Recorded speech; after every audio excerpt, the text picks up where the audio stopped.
এখনই চলবে না উত্তরবঙ্গের সেই প্রতীক্ষিত নতুন ট্রেনের চাকা। ভারত পাক উত্তেজনার আবহে অনির্দিষ্টকালের জন্য স্থগিত জলপাইগুড়ি রোডের নতুন ট্রেন। কিন্তু কেন? জানা যাচ্ছে বহু প্রতীক্ষিত শিয়ালদহ জলপাইগুড়ি রোড নতুন যাত্রীবাহী ট্রেন আপাতত চালু হচ্ছে না। ভারত এবং পাকিস্তান সীমান্তে উত্তেজনার আবহে রেল আপাতত এই সিদ্ধান্ত স্থগিত রেখেছে বলে ইঙ্গিত দিয়েছেন জলপাইগুড়ির লোকসভার সাংসদ ডক্টর জয়ন্ত কুমার রায়।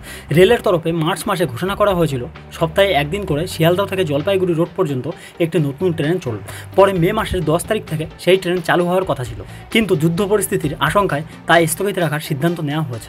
সাংসদ জানান, জলপাইগুড়ি রোড স্টেশনকে অমৃত ভারত প্রকল্পের আওতায় সাজানো হয়েছে।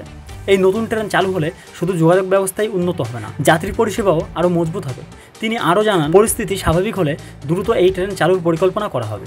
নতুন ট্রেন চালু হলে উপকৃত হবেন উত্তরবঙ্গের বহু সাধারণ মানুষ। শহরবাসীর মতে জলপাইগুড়ি রোড থেকে সরাসরি শিয়ালদহ পর্যন্ত ট্রেন চললে চিকিৎসা এবং শিক্ষার জন্য কলকাতাগামী যাত্রীদের বড় সুবিধা হতো। আর রেলের এই সিদ্ধান্তে আপাতত হতাশা থাকলেও আশার আলো জাগাচ্ছেন সংসদ নিজেই।